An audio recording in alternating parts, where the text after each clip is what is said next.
నల్గొండ జిల్లా మిర్యాలగూడ డివిజన్ పరిధిలో ధాన్యం కొనుగోలు ప్రక్రియలోని మీడియాతో మిల్లర్స్ అసోసియేషన్ అధ్యక్షులు శ్రీనివాస్ మాట్లాడుతూ రైతులు ధాన్యం కొనుగోలు విషయంలో సహనంతో సహకరించాలని విజ్ఞప్తి చేశారు. అధికారుల ఆదేశాల మేరకు మద్దతు ధర కల్పిస్తామన్నారు. అధికారులు ఏ రైతులను ఇబ్బంది పెట్టకుండా ప్రతి చివరి ధాన్యం గింజ వరకు కొనుగోలు చేస్తామని తెలిపారు. ఇబ్బందులను అధిగమిస్తాం, రైతులందరి సహకారంతో విజయవంతంగా ముందుకు సాగుదామని తెలియజేశారు. ఈ కార్యక్రమంలో మిల్లర్స్ అసోసియేషన్ సభ్యులు వెంకటరమణ చౌదరి, సంతోష్ పాల్గొన్నారు. అందరికీ నమస్కారం అండి.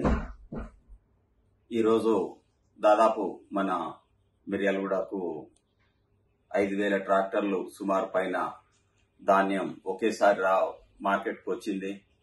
మరి దీనికి కారణం సూర్యాపేట గాని, కోదాడు, హుజూర్నగర్ సెంటర్ల నుంచి, తర్వాత మన వైపు నుంచి అన్ని ఒకేసారి పెద్ద ఎత్తున రావడంతో కొంత రైతన్నలకు కొంతమేర కొద్దిగా అసౌకర్యం కలిగింది. దాన్ని మేము కూడా చింతిస్తున్నాం. మరి అందరూ కూడా సంయమనం పాటించేసి, ఎందుకనంటే 4 రోజులు దిగుమతులు అయ్యాయి, ఒకే రోజు వచ్చినాయి అనుకోండి, అది ఎట్లాగో మనకు ఇబ్బంది అవుతుందని మీ ప్రతి ఒక్కరికి మీరు కూడా చూస్తున్నారు పరిస్థితిని. ఎన్ని ట్రాక్టర్లు ఉన్నాయి, మరి యజమాని కావాలని లేట్ చేస్తున్నాడా, ఏ విధంగా చేస్తున్నా అనేది రైతులు కూడా అర్థం చేసుకోవాలి.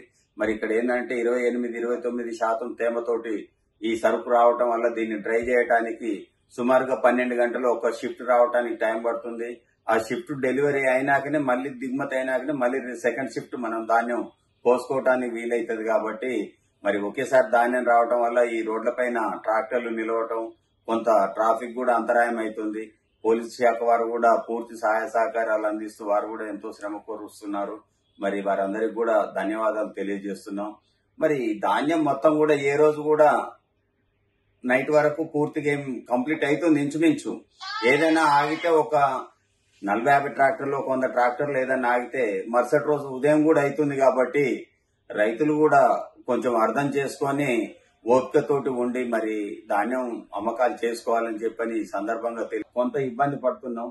మరి ఈ క్రాప్ వచ్చిన మహేంద్ర చింట్లు కూడా ఏ రైతు దగ్గర కూడా మేము కాదనకుండా తీసుకుంటున్నాం.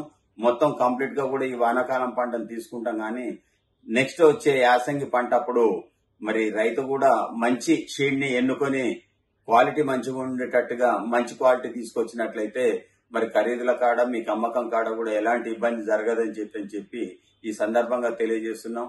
ఈ రోజు గౌరవ మంత్రి వర్యులు మరి కోమటిరెడ్డి వెంకటరెడ్డి గారు కూడా మన నల్గొండలో కలెక్టరేట్ లో మరి మా శాసనసభ్యులు బిఎల్ఆర్ గారు, అలాగే జిల్లా కలెక్టర్ వీరంతా కూడా ధాన్యం కొనుగోళ్లపై సమీక్ష సమావేశం నిర్వహించి మరి రైతులకు ఎలాంటి అసౌకర్యం కలగకుండా చేయాలని చెప్పారు.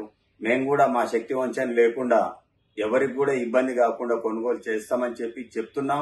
ఇప్పుడు కూడా మేము చెప్తున్నాం, తప్పకుండా మేము సహకరిస్తాం, కొనుగోలు చేస్తాం. కాస్త ఓపిక పట్టి ఉండాలి. అందరూ ఒకేసారి తీసుకొచ్చినప్పుడు మాకు ఇబ్బంది అవుతుంది. కాబట్టి ఈ వరి కోతల విషయంలో కూడా కాస్త గ్యాప్ ఇచ్చేసుకొని పోసినట్టయితే మరి మనకు ఎండాకాలం అయితేనేమో మనకు సరుకు పేలిపోతుందని చెప్పని మళ్ళా తర్వాత నూకవుతుందని ఉంటది. ఇప్పుడు మనకేంటంటే ఈ నవంబర్ లో మనకు అటువంటి అవకాశం వేడిమి తక్కువ ఉంటది. కాబట్టి రైతులు కూడా కాస్త ఓపిక పట్టి ధాన్యం పూర్తిగా తయారైనాక వరి కోతలు కోపించుకొని తర్వాత ధాన్యం ఈ హార్వెస్టింగ్ మిషన్ లో కూడా ఈ ఫ్యాన్ వేయకుండా మొత్తం అట్లాగే గడ్డి, తాలు వాటితోటి వస్తుంది.